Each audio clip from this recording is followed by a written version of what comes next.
You've got a movie idea that you're eager to produce. You want to start writing your script.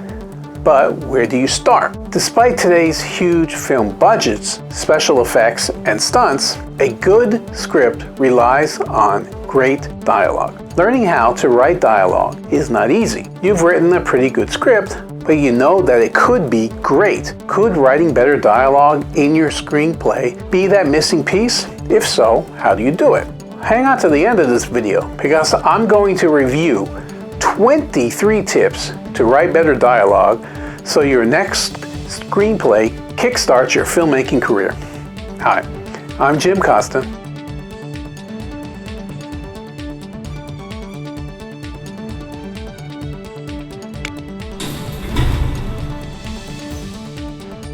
I'm a full-time working photographer, video producer, video editor, and technology pro. I want to get going on the topic quickly, but do stick around till the end of this video, because I'm going to tell you about some freebies and training courses that I offer to improve your photography, video production, and filmmaking work, and to help grow your business through something known as earned media exposure, which is basically free advertising. If you like what you see, smash that subscribe button and hit that bell to be notified every time I upload a new video each and every Wednesday.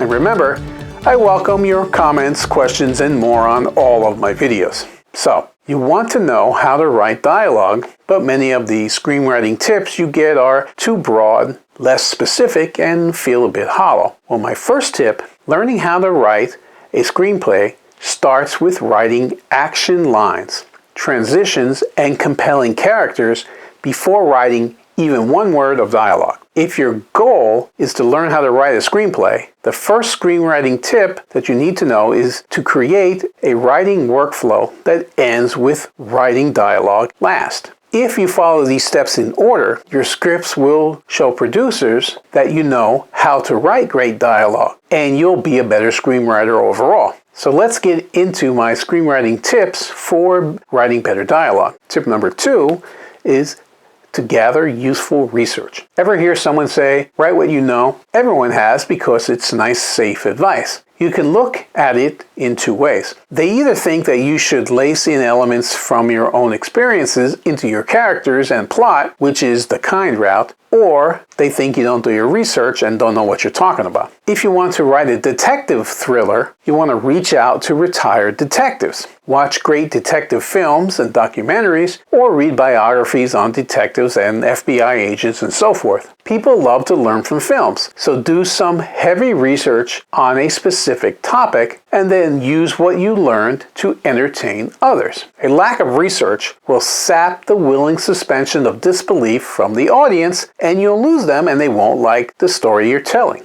You want to write about lawyers or astronauts or tech companies? Figure out as much as you can before you begin to write your screenplay, and definitely before you begin to write any dialogue. The more you know about a topic, the more realistic your dialogue will be. Number 3, show, don't tell. As far as cinema and television goes, action lines reign supreme. Writing dialogue feels nice, it flows pretty naturally and takes up a lot of real estate on the page, but 15 pages of good dialogue isn't worth 1 page of decent action. As far as action scenes go, the audience should see everything it needs to see, and the vast majority of dialogue in the film should be there to enhance the actions taking place on screen. This is one of the reasons why dialogue that accompanies stunt sequences very rarely seems extraneous, especially as a form of punctuation for the scene. That's because the action is the main course and the dialogue is the dessert. Have you ever heard of a one-liner? Even if your film is an edgy character piece, or if it's a zany romantic comedy and not an action film, you'll always capture an audience with more action and less talk. Here's a good example of this from Mad Max Fury Road.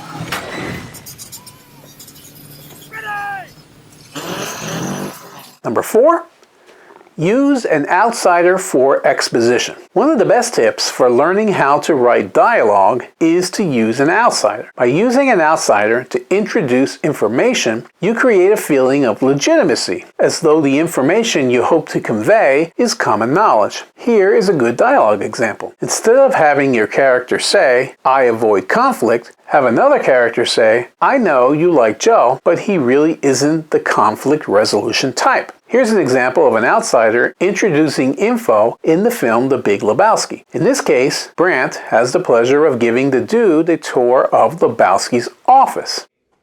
As you can see, the various commendations, awards, Jeffrey citations, honorary degrees, etc. Very impressive. Oh, please feel free to inspect them. Oh, no, I'm not really... Oh, please, please. That is the key to the city of Pasadena, which Mr. Lebowski received 2 years ago in recognition of his various civic, that's the Los Angeles Chamber of Commerce Business Achiever Award, which is given, well, not necessarily given every year, given only when there's a worthy somebody. Is this him with Nancy? Yes, indeed, that is Mr. Lebowski with the First Lady, yes.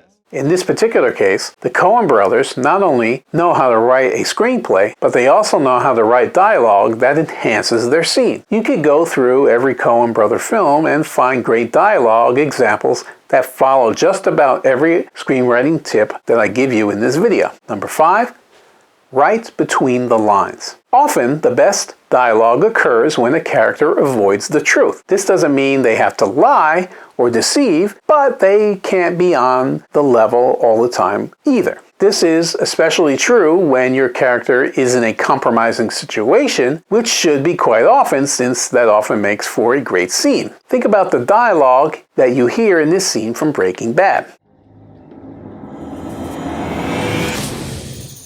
You understood what I've just said to you? Yes. Lung cancer. Inoperable. Well organized. Hank, how much money is that? It's about 700 grand. It's a pretty good haul. As I say, it's a good day for the citizens of Melbourne. Oh my God.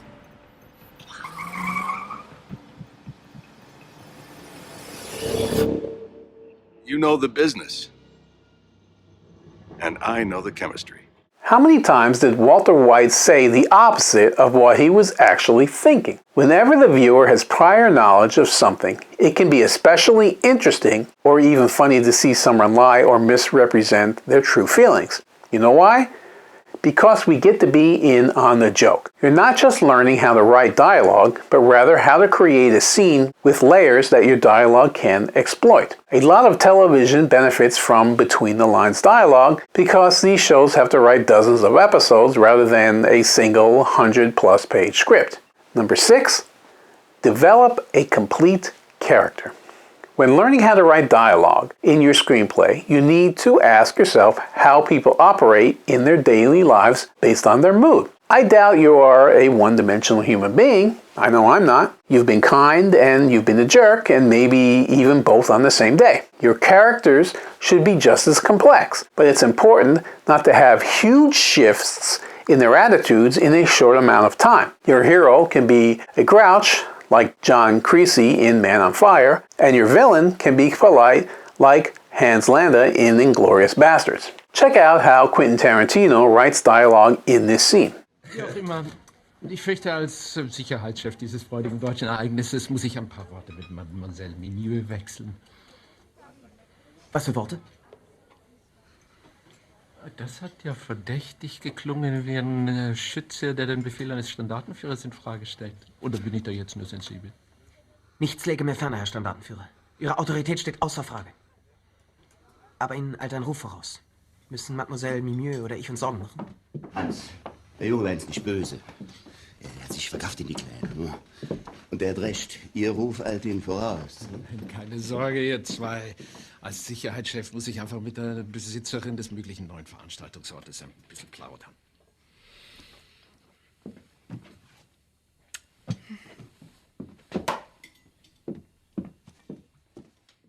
Actions speak louder than words, and your characters need to show us their true nature with deeds. They use dialogue to distract the viewer. It's more than simply writing dialogue that is diametrically opposed to the nature of your character, because there is nuance to everything. Building a complete character is one of the most important screenwriting tips for writing better dialogue, because it makes your job that much easier. You don't need to learn how to write dialogue for interesting characters, because the motivation of each line will organically flow into your scripts. Your characters may reveal tiny portions of the truth or have a moment of stress that boils up and overcomes them. All of those things work.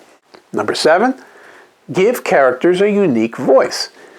We all have different speech patterns, catchphrases, and our own unique tempo when we speak, and you should implement this into your dialogue as well. A common screenwriting tip for this is to cover up the character name and see if you can identify each character purely based on the dialogue that you read. This is one of the reasons character archetypes are useful, because they force you to think in terms of personality and motivation with each moment. What would a leader say versus a caregiver in a certain situation? Think about combining a unique voice with a complex character. If we see the caregiver act one way for most of the film, and then see a moment when they change, you can cement it with some dialogue that shows a willingness to change their speech patterns. This was basically the entire plot of The King's Speech. It's especially true in ensemble pieces or films with teams and squads. Think about the dialogue, for example, in Saving Private Ryan.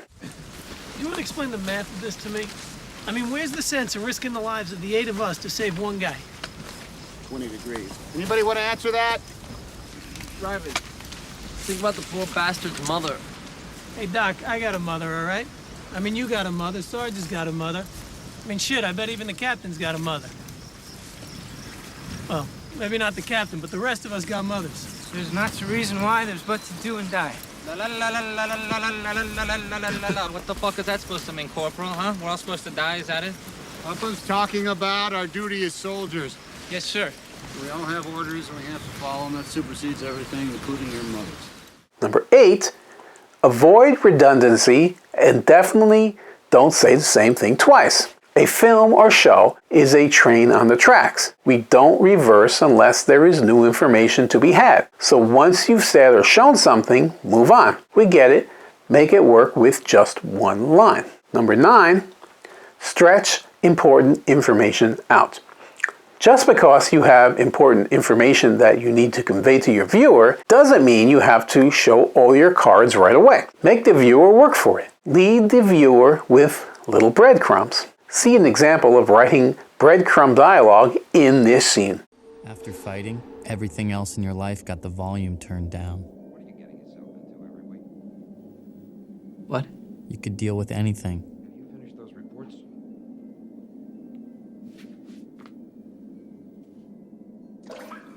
If you could fight anyone, who would you fight?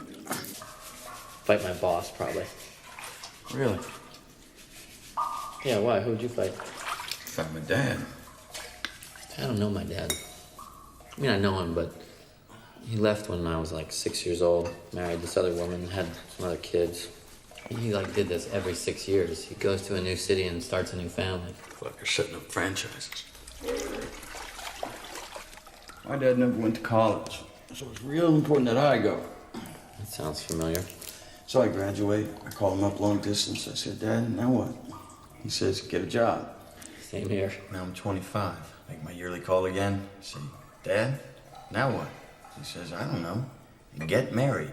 I mean, you can't get married. I'm a 30-year-old boy. We're a generation of men raised by women. I'm wondering if another woman is really the answer we need.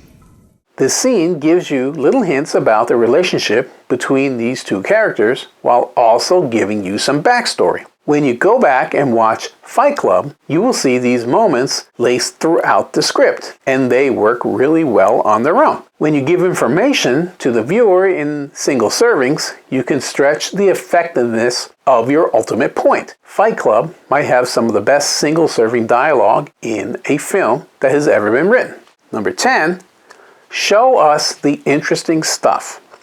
There's an old screenwriting tip of arrive into the scene late and leave the scene early. What this basically means is to skip the pleasantries. If you have a scene with two divorcees in arbitration, like in The Wedding Crashers, we don't need to start the scene with the clerk unlocking the meeting room door, setting up the chairs, filling up the water glasses, and so forth. We don't need to see people enter the room. We don't need to see them leave the room at the end. What we do need to see is the middle portion, the fight that they're going to have in arbitration. But how does this relate to dialogue? When learning how to write a screenplay, you will quickly learn this. Your dialogue is an extension of your scene. If your scene is trudging through some super boring situation, there's a pretty good chance that the accompanying dialogue won't be much better. See how this idea plays out in this scene. 7 years I've been a good mother. Just remember when we went out. Just remember how you upturn a bench. Don't you fucking talk about me being a mother. I hate you. Hey, I got an idea. Why don't you just kiss my left nut? I told you this was a bad idea. You know what, Ken? The bad idea would be to let your client walk out of here today and drag this thing out for another year, wasting more time and wasting more money. The only good idea is to let me and John do our job and mediate this thing right here. You want to hear the crazy thing? I know it doesn't feel like it, but we're making progress. We settled the deal with the cars. Let's see, that takes us to frequent flyer miles. We're flying. Those are mine. I want them. You know what we're going to do? We're going to split them right down the middle. How'd that be, Mr. Kroger? It would be not good at all. I earned those miles. Yeah, you earned them flying to Denver to meet your whore. Oh, Lord. The reason I named this section Show the Interesting Stuff is because I've often watched films and shows that will have this big moment happen and then they'll cut away to later that night or some other time in the future. Why? I was so darn caught up in this well-crafted and stressful moment. Stay on the moments right after a murder happens. Stay right after the guy misses the game-winning field goal or whatever. You will automatically write better dialogue when it accompanies a truly interesting moment in your script, especially one that people can relate to. Number 11 is logical conflict is good.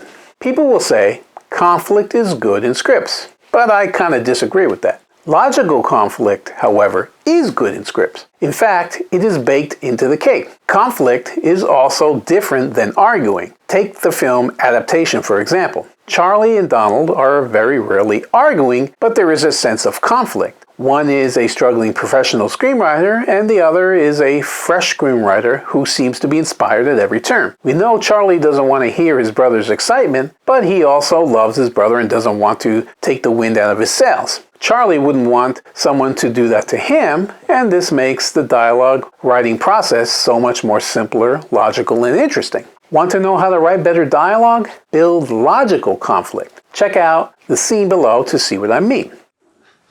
Hey, thanks a lot, buddy. Cool.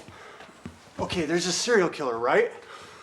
Well, no, wait. And he's being hunted by a cop, and he's taunting the cop, right? Sending clues who his next victim is.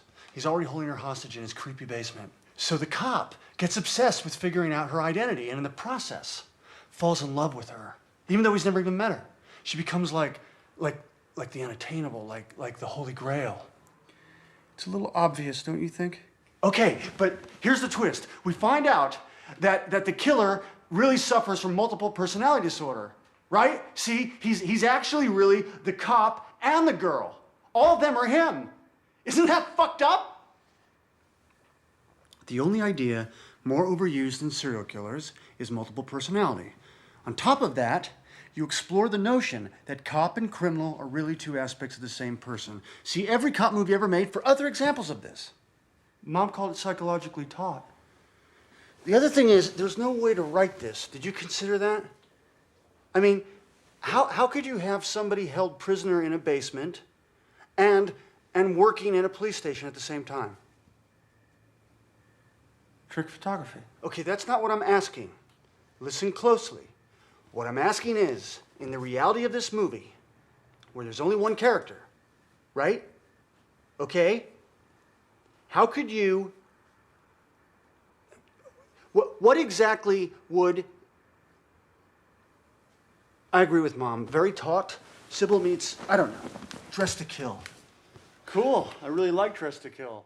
This is true conflict. inner conflict and external at the same time, and it all makes perfect sense to anyone with a life. And every moment in your script doesn't actually need to have conflicts. Writers will hear that conflict is good and then inject every scene in their script with some form of conflict, but this, more often than not, translates into a bunch of people screaming at one another. This is manufactured conflict instead of natural conflict. If you're wondering how to write a movie script, don't manufacture conflict. Viewers are far too sophisticated for that, and it will constantly get in the way of you writing better dialogue in your screenplays. The word that comes to mind in this case is contrived. You want to write a good script, which really means setting up strong cinematic devices that never let the viewer down, enhancing those devices with your dialogue, and setting up meaningful transitions. If you're soaring over your script like a hawk, looking for scenes that you can scoop up and inject with some conflict, you may be in trouble. Conflict in your script should be natural, apparent, and baked into the cake of your characters' traits, the plot, and the logical competition. Now, if this is making sense to you, but I've got it in the comments section below. Number 12 is interrupt other conversations. Have you ever had a moment where you were telling a secret and then someone walks up and interrupts your conversation? It's a compromising situation, and this works as a really great way to stretch important information right between the lines and add logical conflict, but it also just makes for an entertaining scene. Even if the interrupter immediately asks for a private conversation, you've now set up a perfect moment of conflict for your characters. Why? Because now we get to physically see our characters make decisions. How will they handle this delicate political situation they are in? Whatever the answer, it will say oodles about your characters. Number 13, take advantage of every role. You should never have a throwaway character with throwaway lines. If you do, it's pretty self-explanatory what you should be doing with them. Throw them away. One of the great first lines in the film is in this scene from Die Hard. You want to know the secret to surviving air travel? After you get where you're going, take off your shoes and your socks. Then you walk around on the rug barefoot and make fists with your toes. Fists with your toes? I know, it sounds crazy. Trust me, I've been doing it for 9 years. Yes, sir, better than a shower and a hot cup of coffee. Now, why is this so great? Well, there's two reasons. This character never comes back, yet he has some fun dialogue, a point of view, and even a piece of helpful advice that most people would be interested to try the next time they got on a plane. Additionally, this interaction leads to a great piece of conflict in the film because it is the impetus for John McClane to take off his shoes. When the terrorists burst into the party, he is forced to run away, shoeless, and leads to a couple of important scenes later in the film. The businessman also sees John's pistol, which gives John the go-ahead to tell us he's a cop. The filmmakers show first, we see the outsider's reaction, and now John has a logical reason to fill us in that he is a cop. I'll come back to Die Hard later. Number 14, don't be basic. People enjoy movies because they take us out of our comfort zone. They show us a world we wish to visit, but not live inside for too long. You don't show a character peeling potatoes for 2 hours. So why would you write the dialogue equivalent of that in your scripts? You don't have to be controversial or crude, just don't be dull. Take Aaron Sorkin, Quentin Tarantino, Alexander Payne, or Guy Ritchie, for example. These are writers well known for writing better dialogue than many of their peers, and while one could argue that the overall style often cuts against the rule of unique voices, they are definitely not boring screenwriters. Take a look at the dialogue examples that you see below from Snatch. Do you like a dogfight, Turkish? We've lost Gorgeous George. Shh. You're going to have to repeat that. We've lost Gorgeous George. Well, where'd you lose him? He ain't a set of fucking car keys, is he? And it's not as if he's inconspicuous now, is it? Not backing out? You bet your bollocks to a barn dance you're not backing out. We're changing a fighter. Oh, fuck me, your lady friend got a voice. And who might you be changing him to, sweetheart? You won't know him, but he's mustard. Mustard? I don't care if he's Muhammad, Imard, Bruce Lee. You can't change fighters. Look, you still got your fight? No, I lose all bets at the bookies. You can't change fighters at the last minute. So no, I don't have my fight, do I, you fucking prat? You can take bets at the fight. Put a lead on her, Turkish, before she gets bitten. And you don't want to get bitten now, do you, sweetheart? If you want to know how to write better dialogue in your screenplays, don't be basic. Number 15, tell us more through narration. Narration, or internal voiceover, is actually something that I kind of enjoy, but often the narration is a weak play-by-play of the events taking place. Narration isn't supposed to be the crutch you lean on for support, it's the running shoes that give you the extra traction you need. Take Henry Hill, for example, in Goodfellas. You might get a quick description of the events with a bunch of extra points that give the viewer a richer understanding of the scenes. Here's an example of dialogue as narration. People looked at me differently, and they knew I was with somebody. I didn't have to wait in line at the bakery on Sunday mornings anymore for fresh bread. The owner knew who I was with, and he'd come from around the counter no matter how many people were waiting. I was taken care of first. Our neighbors didn't park in our driveway anymore, even though we didn't have a car. At 13, I was making more money than most of the grown-ups in the neighborhood. I had more money than I could spend. I had it all.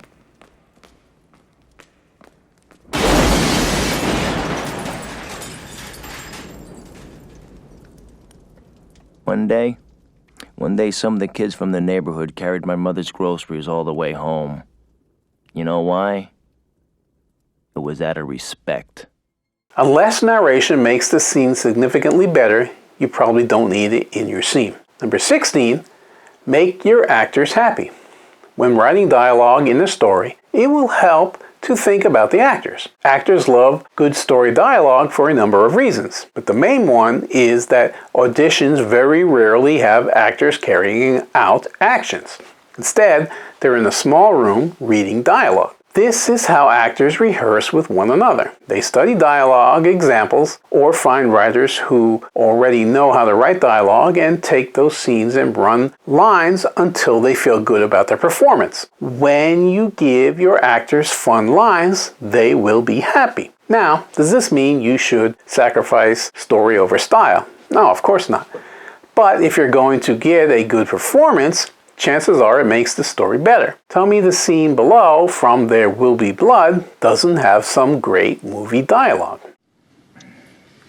Daniel, I'm asking if you'd like to have business with the Church of the Third Revelation in developing this lease on young Bandy's 1,000-acre tract. I'm offering you to drill on one of the great undeveloped fields of Little Boston. I'd be happy to work with you.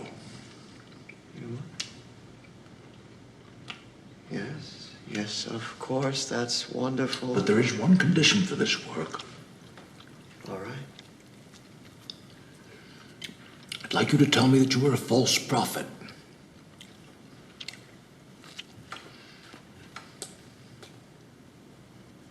I'd like you to tell me that you are and have been a false prophet, and that God is a superstition.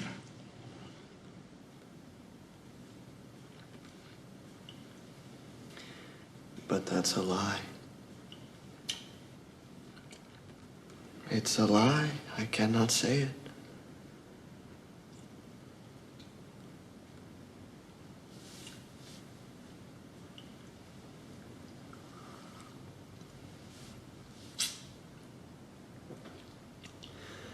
When can we begin to drill?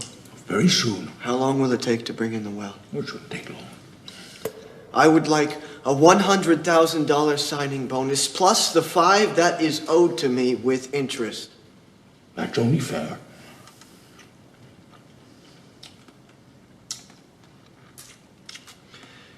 I am a false prophet, and God is a superstition. If that's what you believe, then I will say it. Say it like you mean it. Daniel. Say it like it's your sermon. Don't smile.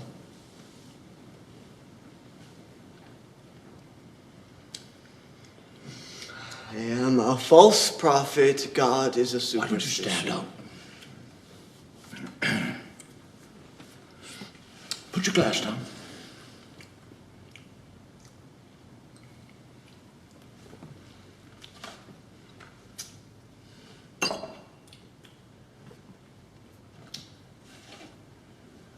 I am a false prophet. God is a superstition. Eli, stop. Just imagine this is your church here, and you have a full congregation, so... I am a false prophet. God is a superstition. Say it again. I am a false prophet. God is a superstition. I can't hear you at the back. I am a false prophet. God is a superstition. Say it again. I am a false prophet. God is a superstition. You will be able to tell that you took advantage of screenplay tips and dialogue rules by the actor's face when they read your script. They picture themselves on screen delivering that great line. Even if they are portraying a coward, a good actor will spot good dialogue in a script because it gives them something with which to work. This is also great as a way to sell your screenplay because oftentimes exciting the right actor with a good role is the quickest way to have your script produced. Number 17, make your speeches count. This goes hand in hand with the last tip I had, but it still needs to be said. There will be moments when you want a character to give a big speech and they should totally do it, but when they do it, it has to work really well. The speech from the scene below in Sideways is a great example of good dialogue. Why are you so into Pinot? I mean, it's like a thing with you. I don't know. It's a hard grape to grow, as you know, right? It's thin-skinned, temperamental, ripens early. It's not a survivor like Cabernet, which can just grow anywhere and thrive even when it's neglected. No, Pinot needs constant care and attention. And in fact, it can only grow in these really specific little tucked away corners of the world. And only the most patient and nurturing of growers can do it, really. You can often reserve them for the beginning of your scene or the end of your scene, as well as the beginning and end of the entire movie. Speeches should generally be reserved for the most important characters in your story. I'd say the top 2 or 3 at most. Number 18, stay consistent until you shouldn't. Consistency with your dialogue basically means you shouldn't have a character that is tonally bipolar, unless that is the point of the character. But if you have a good-natured character who suddenly begins to tease people left and right, you may be confusing the viewer unless there's a reason for this to happen. Now, what about this until you shouldn't part? Well, you know that good characters go through change. Watch this scene from Batman Begins to see how a character can alter their speech patterns. He's done something the police have never done. You can't take the law into your own hands. At least he's getting something done. Bruce, help me out here. Huh? Well, guy dresses up like a bat clearly has issues. But he's put Falcone behind bars. And now the cops want to bring him in, so what does that tell you? They're jealous. Sir, the pool is for decoration and your friends do not have swimwear. Well, they're European. I'm going to have to ask you to leave. It is not a question of money. You see, I'm buying this hotel and setting some new rules about the pool area. I think the Batman deserves a medal. And a straitjacket to pin it on.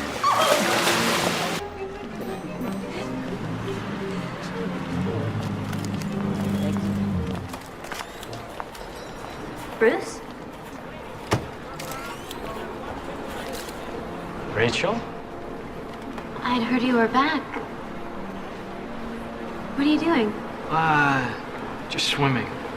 Wow, it is good to see you. You were gone a long time. I know. How are things? Same. Coordinate your tonal shifts, changes in speaking patterns, and general adjustments to the demeanor for the really big moments in your script. Think of act breaks and beat points as the time to do this. Maybe have your polite housewife tell her loving husband, "I hate who I see in the mirror, and it's because of this marriage."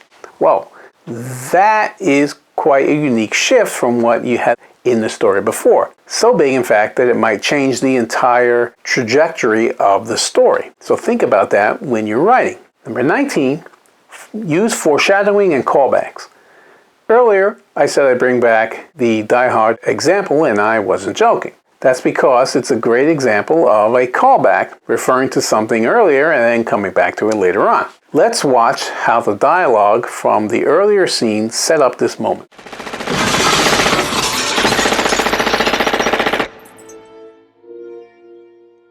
Karl, schieß dem Fenster.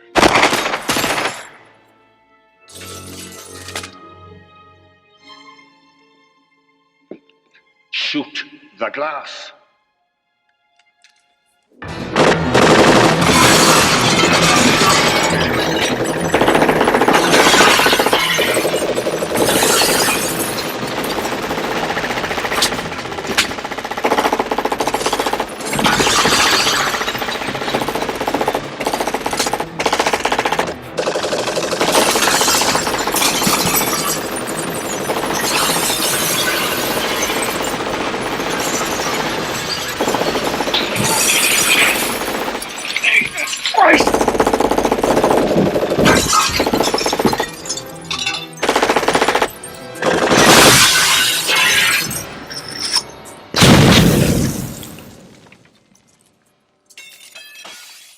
Callbacks and foreshadowing go hand in hand because they are really logical, show you have a point to events in your story, and can really please an active viewer. Generally, callbacks set up by dialogue and some action that seemed innocuous at the time but comes back at a significant moment is an example of really good dialogue and how to write a screenplay in general, because the dialogue seems natural and informs the story. Foreshadowing works in this way as well, but is often seen on screen as a shot more so than dialogue, but it can be either way. Number 20, relationships alter speech. If you're learning how to write a screenplay, you will benefit greatly from understanding how our relationships influence our speech. When I speak to my mother on the phone, I speak one way. When I speak with my friends on the phone, I speak an entirely different way. I would assume that this is the case for most people, but it should definitely be the case for your characters when you're writing their dialogue. Authority, compassion, respect, disgust, all of this comes from the relationship dynamic we have with one another. Take a look at the dialogue example below from the movie The Last Samurai. The Emperor is most interested in your American Indians, if you have fought against them in battle. We have, Your Highness. The Red Man is a brutal adversary. オルグレン隊に聞いてほしい。その民は戦の前、わしの羽で飾り、顔に色を塗るというが、本当か？恐怖心はないのか？ The Emperor wishes to ask Captain Olgren if it is true they wear eagle feathers and paint their faces before going into battle, and that they have no fear. They're very brave. You can break this dialogue rule to great effect as well. When everyone speaks to the king in one way, but our hero speaks to him differently, it says something very profound about the character, and this will help you to write better dialogue as well. Number 21, Sidney Lumet's Rubber Duckies. Very few books have as much insight into how to write a screenplay than Sidney Lumet's Making Movies. His films are a masterclass on how to write better dialogue, and his book has some of the best screenwriting tips around. I know because I've actually read it. One of these tips is called Rubber Ducky Dialogue. Lumet said, "Someone took away his rubber ducky once, that's why he's a deranged killer now."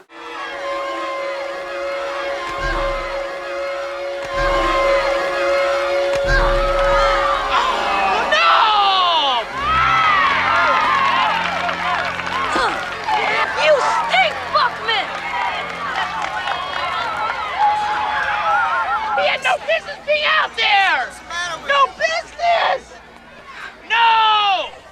He had no business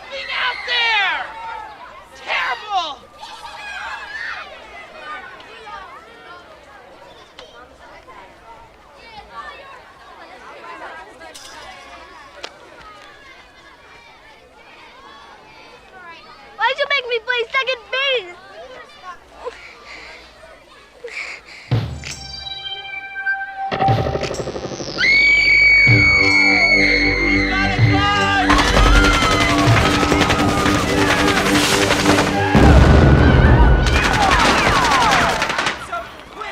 Someone's climbed to the roof of the bell tower with the rifle!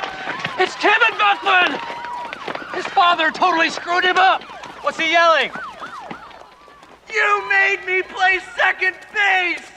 I'm sorry! I did the best I could! Nice shot, son! It's important to be supportive. This rubber ducky term, which sounds kind of weird, was their screenwriting term for when a character explains their personality based completely around a traumatic situation from their past. Lumet believes that behavior should reveal psychology. Number 22, does it bring you joy? If you've ever watched Tidying Up, then you know two things: how to fold, and does something bring me joy? This idea is rather a classical method for eliminating worldly possessions that you really don't need. Go through your script and find anything that doesn't make you smile. It doesn't matter if you've written a gore-filled horror film or a prestige movie about starving puppies who decide to finally take on the system. Writing a good script will make you happy. If a line of dialogue doesn't bring you joy, follow Henry Jones's advice. Junior, give me your other hand. I can't hold on. I can get it. I can almost reach it, Dad. Indiana? Indiana? Let it go.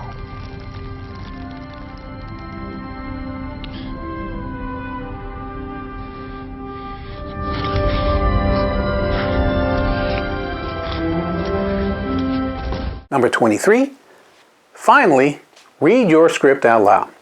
This is the last step in your screenwriting audit. You want to actually read your script out loud so that you can hear how the lines of dialogue, the rhythm, the intentions, and the length of each line actually sound. I've written countless lines of dialogue that I thought were really great until I read them out loud. Often the answer presents itself. Sometimes it's a simple contraction, other times it's as complicated as a complete rewrite. And I'll give you some of my own advice. Every one of these scripts that I put together for my tutorials, before I record, I actually go through the whole script at least once, sometimes more than once, and read it out loud so I hear how it sounds.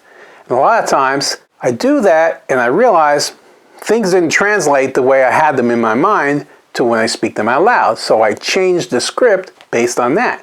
And it's the same idea for anything, whether you're writing a movie or a TV show or whatever. Read it out loud before you show it to anyone and see how it sounds, and make changes as you need to. Now, take the advice I've listed here and use all the examples that I've shown to inspire you to get going on improving your dialogue. My question of the day is, what piece of advice in this video resonated the most with you? Leave a comment below and let me know. If you found the information in this video useful, I'd like to hear about it from you. If you liked it and want to see more videos like this, then follow my YouTube channel, Jim Costa Films. If you think what you saw was great, please do like it. If you have an opinion, feel free to comment below. If you know someone who could benefit from the information that I provided, please share the video. You can connect with me and my company, Jim Costa Films, on social media and online, on Facebook, Instagram, Twitter, YouTube, LinkedIn, and the web by searching for Jim Costa Films. In fact, I currently have over 4,500 videos on my YouTube channel, Jim Costa Films, so feel free to check out many of my other videos for great tips and suggestions. Thank you for sticking around this long. I mentioned at the beginning about some freebies and training. As a professional video producer and photographer, I've created an absolutely free cheat sheet for you on all the best camera settings to shoot with your DSLR, mirrorless, or video camera that will show you the settings that will allow your photos, and particularly your videos, to shine and stand out from the competition. The link to get that cheat sheet is just below in the video description. Best of all, my cheat sheet specializes in shooting video with any type of camera. In it, you'll find all the info you need on important video techniques, such as white balance, color temperature, frame rates, and more. I've also created an editing training course for Adobe Premiere Pro.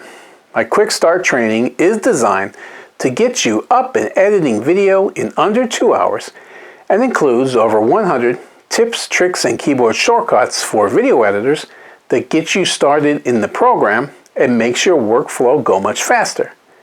Now, I'm also affiliated with Christina Nicholson, a fellow media veteran like myself who helps businesses and entrepreneurs reach tons of their ideal customers or clients through the power of media without spending big bucks on advertising. I've worked with Christina and used her advice and training successfully, so I know from first-hand experience that it works great. The program Christina and I are now offering is called the Media Mentoring Program, and it will help you to take advantage of mainstream media so you can stand out from the competition, because that's not something everyone has access to. Best of all, unlike paid ads and sponsorships, you can gain lots of exposure and credibility to become the go-to brand everyone talks about and wants to do business with without spending a fortune on advertising, because the program is geared to get you free advertising.